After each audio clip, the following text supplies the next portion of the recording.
Welcome back to Gene and Roger Talk Movies. For those of us watching on YouTube, you can see our friend Scott Eggleston is back with us, director of Bad Bones and the upcoming, at some point, Theater of Pain. The much anticipated. We are very Will much it waiting for it. released this year? That's yes. the plan. Yes. October now. I figure, so Halloween is a good time to release a horror movie, right? Yes, total agreement with that. Great time for horror movies, yes. But today we are talking about, and I'm really glad Scott is here because his director's vision will probably help us with this movie a little bit, but David Cronenberg's newest film and quite possibly his last film, The Shrouds. Let's have faith in Cronenberg. He'll be around another 20 How old is he now? He's 83. And he can make it. I saw an interesting interview with him where his statement was, I don't know if the world wants another David Cronenberg film. Yeah, so he's not clear if he's going to do another one. But the basic premise, and I'm going to just give it to you right up front before I go to Gene. No, I was going to explain that. Oh, you're going to explain it? Oh, well, I will just turn it right over. Gene, where are you at with The Shrouds? Well, first of all, let me start off, just say this is Cronenberg probably at his best. In a way, this movie could be called Becca's Body. It's all about Becca, this woman, Becca. And there's just a few characters in this movie, but it's really a love triangle. At the corners of the love triangle is this character we never meet, actually, in the movie, Jerry Eckler. Then there's this woman named Becca. And then there's her husband, it's Karsh. This is a wealthy industrialist. And Karsh, I'm going to paraphrase. I should have written down the line in the movie, but I'm going to have to paraphrase it because I didn't write it down. But he said something like, I love Becca's body. I can't survive without Becca's body. I have to have Becca's body. But unfortunately, she dies. She gets cancer and she dies. And so he invents this shroud. It's an interesting thing. It's like you put it on like something that covers your whole body. And it allows and it's connected to a computer, and then it allows you to see underneath the skin. Because Karsh actually puts one on when he's alive, but then the idea is you put this on the dead corpse, and you put the corpse in the ground. And then you can watch the corpse as it decomposes over time. And so because Karsh has to have Becca, he puts Becca in the shroud, buries her, and then he could, with his computer system, invented this series of graves that you can watch, your person decompose. And so it helps him with his grief. But it turns out that there's a vandalism at the graveyard. And then it's uncovered that Becca had a previous love interest. This guy named Jerry Eckler, this assumed scientist, started off when Becca was in college. And then, of course, that ended. Becca married Karsh. But then Becca, when she contracted cancer, Jerry Eckler, the guy that she knew in college, grew up to become this acclaimed oncologist, right? So Becca sees who else? Him. And so in a way, Karsh is now extremely jealous because he thought he owned Becca's body, but no. This other guy, Jerry Eckler, had Becca's body before him. And then also when she had cancer, he becomes aware that maybe Becca had an affair with Jerry Eckler. And then Jerry Eckler, through all the treatments and processes, kind of owns Becca's body and not him.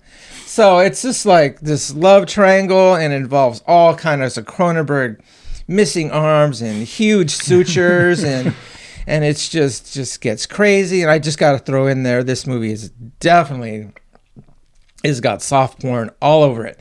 But that falls in again with the Cronenberg, David Cronenberg. These things fall under that. So we just got to live with that.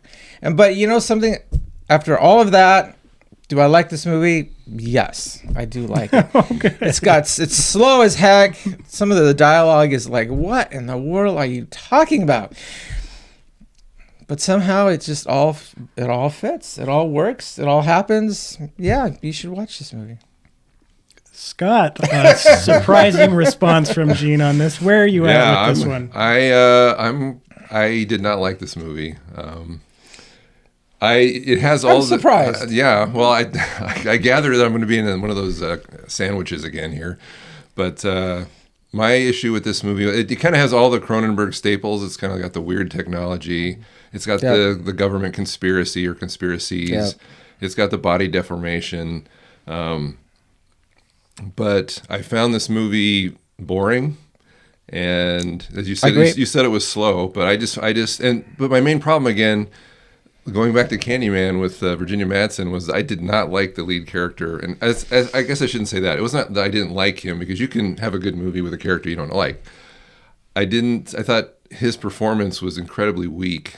And I just did not get into his whole dilemma, because I didn't believe him for a second what was going on. It was just, he goes through these emotional ups and downs that I just don't buy. You mean Karsh? Yes, Karsh. They just seem kind of forced and not organic to the story. So the story was interesting. The first scene is really good, where he's kind of explaining everything, and he's got basically the audience member is represented by the woman who's hearing all of this. And that really drew me in. I'm like, oh, this is really interesting. This is going to be one of those movies where, it casts a spell immediately, and I'm drawn in, and I'm kind of curious where this is going. But where it went was not compelling. Karsh is on a date. Yeah. For me, it wasn't compelling. And you mentioned, some of the sex stuff is. I mean, I will say I haven't seen too many movies where they're having a conversation during a sex scene. I haven't seen that before. I thought that was a little weird. Yeah. But again, it seems to be like a callback to a lot of previous Cronenberg movies. I mean, that scene kind of reminded like Crash. Yes. They had the twin element from Dead Ringers. You had all the weird technology from all of his movies. But it seems like, I really respect Cronenberg as a filmmaker. So I was disappointed, unfortunately. It didn't seem to have that kind of Cronenberg energy. And part of that in a lot of his films comes from the lead. I mean, we reviewed Videodrome, one of his earliest movies on this podcast. And that James Woods performance, is key to everything that's happening. And so a lot of his movies, I mean, Jeff Goldblum in The Fly, or Jeremy Irons in Dead Ringers, or, lots of great actors. And this lead performance was just so flat for me that it kind of killed whatever was working, and which wasn't that much for me. So I was disappointed, unfortunately, sad to say. Wow, I have never disagreed with my friend, director Scott Eggleston, more than I'm about to right now. All right. A sandwich, that's right. Because this movie is so laser focused on grief, the emotional ups and downs of that Karsh character are right in line with somebody who's going through these multiple stages of grief, where one day you think you wake up and everything is fine, and then for reasons you don't understand, you just start breaking down and crying or whatever. So I loved his performance, and I loved all of the performances. Guy Pearce is in this as well, and I love him. I loved seeing him, and I loved him in this. But I also loved, since it is so laser focused on the grieving process, the conspiratorial aspect of the film, because you're right, every Cronenberg movie, it always has to have some sort of massive conspiracy, may or may not be true. It's fitting in with this grief idea, because why did my wife have to die at a younger age? I'm looking for some greater meaning for this to having happened. And then there's a lot of back and forth between what actually did happen to her, and is any of this even really true? And I liked how he goes through the grieving process to re-engage with a sexual relationship with another a partner, a woman. He does it twice in this movie, and he talks about how he didn't know if he would ever be able to perform in that fashion again. And so it's showing these stages of grief that he's going through ultimately. And I love the fact the very first scene in the movie plays into the whole thing of I own your body kind of idea, but it also plays into Karsh being a representation of like a soulmate, because there's this great dialogue sequence early on where he's talking about how the Jewish faith requires, and I don't know if this is true or not, but in the movie, the Jewish faith requires everyone to be buried because the soul doesn't want to separate itself from the body. The soul is extremely sad that the body has died, and so it lingers until complete decay occurs, at which point the soul then has to go.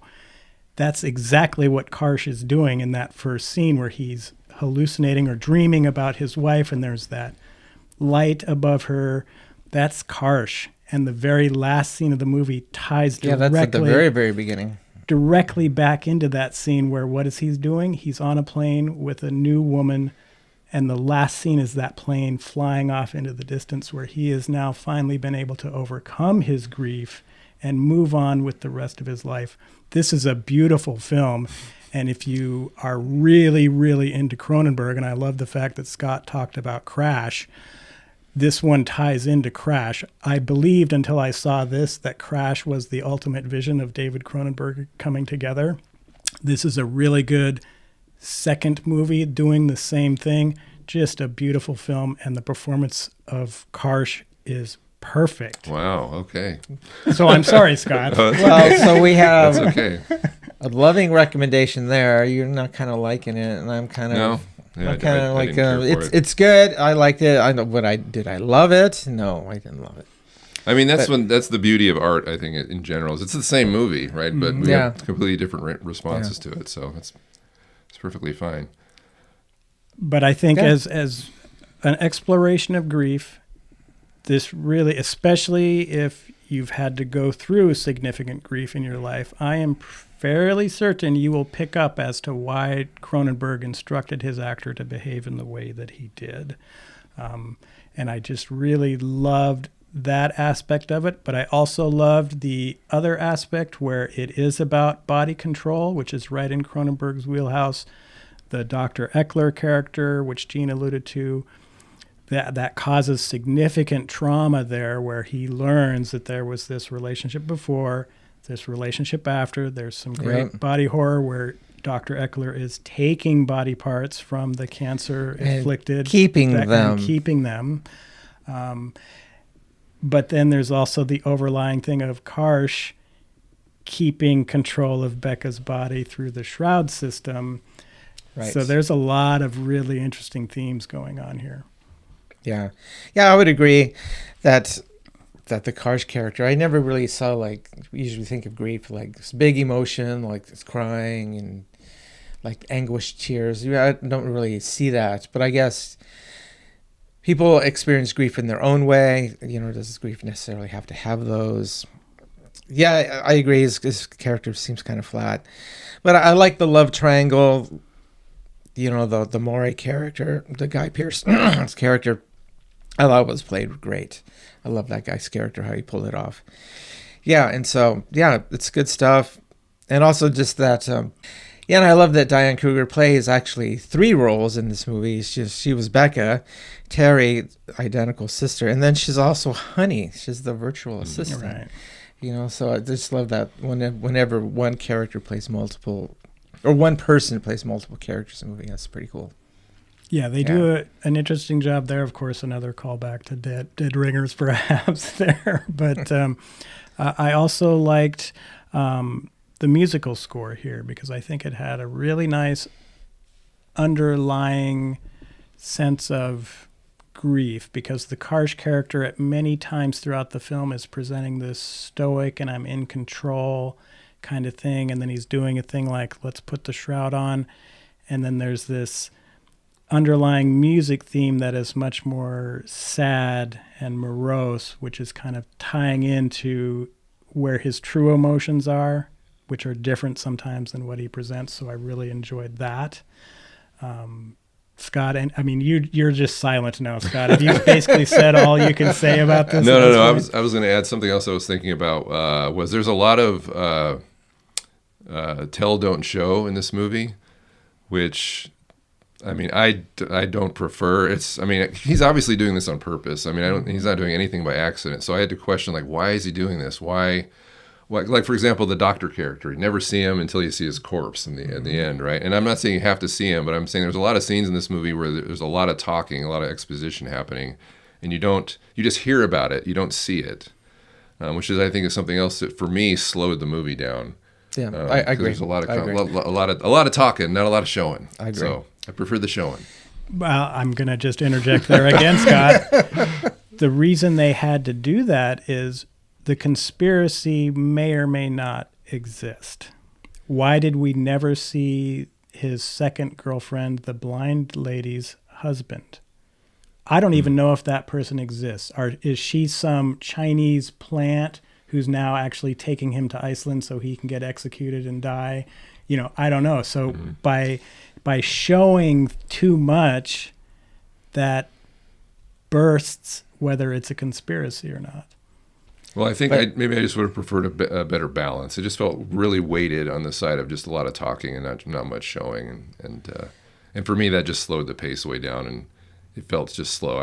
Like I said, I was bored in the middle.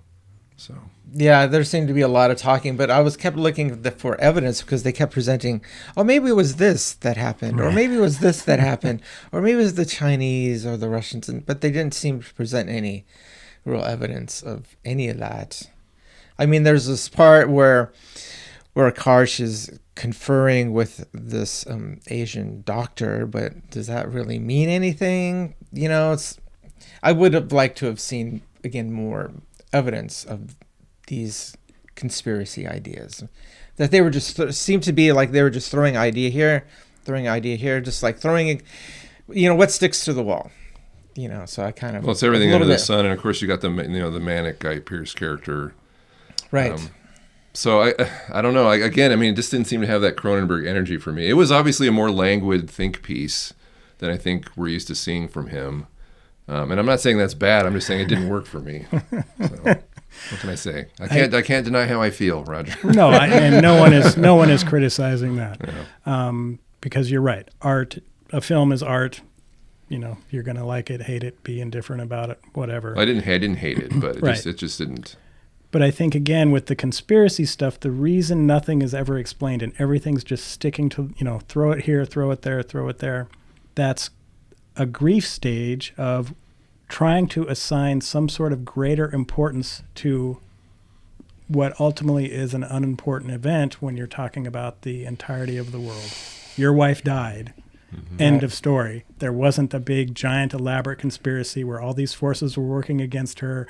There's not some big deal to uncover. It's just that's what happens when you get the opportunity to live. You're going to die. End of story.